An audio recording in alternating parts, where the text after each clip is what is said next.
Hey, Coach, how are you? Scott Church and Stream Punk Soccer. Obviously, after what happened with Atlanta last week, how has the vibe been since then? How's the mentality, and have you done any changes to the training regimen? Thanks. No changes to the training regimen because that would make us very vulnerable, if you ask me. So we've had our evaluations like normal. One extra evaluation because we always take the time after 6 games in the MLS to look back and see what the patterns have been, and positive and the negatives from this amount of games. But obviously, when we came back, we had a red-eye flag. So it's always tough being in the plane and coming in the next morning on Sunday to train again, considering what happened in that game. But like I told one of your colleagues just now, it's with me, it's always a 24-hour approach. Good or less good, 24 hours to mourn or to enjoy success, and then we move on and focus on ourselves again. That's what we did. And from today on, Minnesota got a bigger piece of the pie. Coach, from a tactical perspective, on the fourth goal, how would you want that handled as far as the communication between the defense and the goalie? Any communication, and then without conceding a goal, if you will. No, it's quite obvious. We play with a high line. They try to attack us behind our line. We recognize the moment, so we step off at the right moment. We control that situation. Obviously, the bounce on turf is different than on natural grass, but from what I've seen, and I've seen it a couple of times, we were in control of that situation, and we allowed the striker to have a bigger piece than necessary. Ultimately, end of the day, foot underneath the ball, boot it out of the stadium, and get out of the clear. Against Minnesota this week, you're facing a team that is probably the most direct team in all of MLS. The fact that they allow you to have possession, which also means that your defense has to play high for the most part, I would suppose. How do you handle a team like that, especially when you see that they've had so much success on counterattacking with the way that they play? Yeah, it's a huge part of their strategy. And they've been very successful going into the MLS this season as well. Both strikers have 4 goals. It's a huge part of their approach. But like always, Roberto, in our games, we want to control the games. We want to control the ball. We have to find a good balance in when we're going to play a little bit more direct ourselves, because we've seen a few opportunities in that area as well.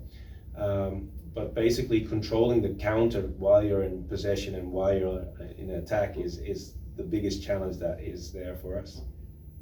Thank you. Sean, Soccer Island Magazine, thank you for your time today, Coach. Other than it was just mentioned, the directness of the team, what other unique aspects do you feel Minnesota brings to bear that would vary from your previous games and other games? I mentioned the 2 strikers just now. It's very interesting to see they came into the team and they fit quite well, scoring goals, so they're very productive.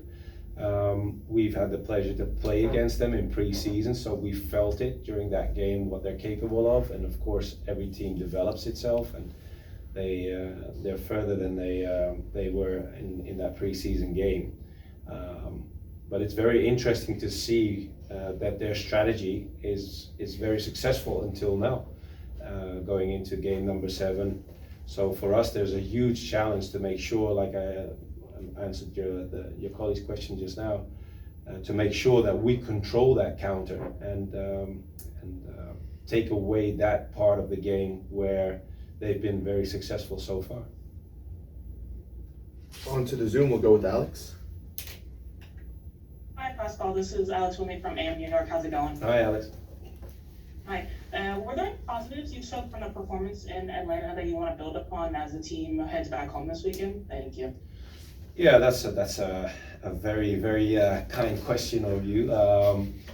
The first 60 minutes were the most positive. Going into the game, Atlanta away is a tough one. Playing on turf is also always a very big challenge, but if you look at the first 60 minutes of this game, we played in a way that I like to see my team play. However, that brings to concern also the final 30 minutes into this game, and we have still a lot of work to do, because in this 30 minutes a lot of things happen, and we have to make sure we improve those things for the next sequence of 6. But the positive side is the first 60 minutes, getting in a position where you're 3-1 up away at Atlanta and controlling the game like we did. That is a very positive thing to take with you. Javier? Hey Coach, Javier from City Boys. Hi, Javier. Hey, how's it going? David Lee recently did a Q&A with fans, and he talked about the transfer window. And he said he really wanted to give you some time to really assess the team, to figure out what kind of players you would want to bring in and your style. So now that time has passed, do you feel like you have a good handle on what type of player you're looking for and what positions you're looking at? Well, you're assuming that the time has passed. That is something that doesn't come from me or from David. We will take as much time as we need. And of course, we have our opinions about the players that are on our roster now, but those will be the opinions discussed amongst ourselves and not with the media. Chris? Hey Coach, Chris Kemmel from the outfield. Hi, Chris. Revisiting that last goal in Atlanta, I know after the game there you mentioned new mistakes happen, they'll continue to happen as part of the game. One of the items that happened following that was a very visible argument between Thiago Martins and Matt Freese. What has been your message to the team following that in terms of those types of moments occurring on the field? Thanks. Yeah, good question. As I mentioned, like you said yourself just now, these moments will be there in the game forever. It's how you deal with it. Of course, it's a very tough moment at the end of the game, knowing that the game most likely is not going to change anymore. That moment, considering in what phase we were in this game, is a very tough one to take.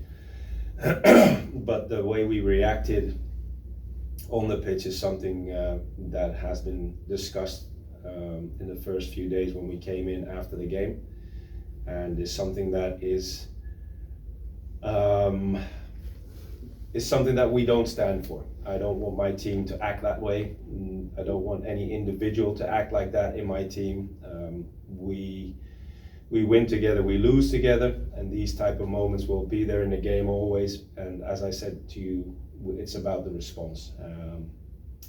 Now the next game, but also in the moment, the heat of the moment, take it like a man on the chin and move on. Alex? Hi Coach, this Sunday is NYCFC's Healthy Lives Day match. I was hoping you could speak on how you value physical and mental health with your staff and players as you lead this team.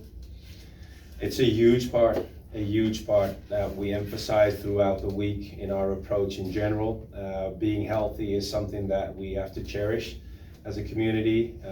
It's very hard nowadays to make sure you keep a healthy mind and a healthy body, but there are ways, and as you know, within our club, within our own community, we emphasize it a lot. So if it's food, nutrition, sleep-wise, lifestyle, everything in consideration to make sure that we can live a healthy life and live a healthy lifestyle.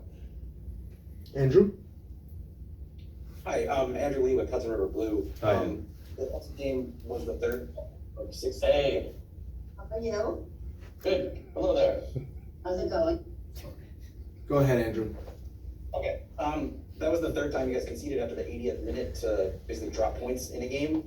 Have you seen any sort of consistencies in those moments across when that's happened that you've focused on? And if you find you're in that position again, is there something that you're looking for the team to do differently to sort of better close out those results? Yeah. There's a few things going on.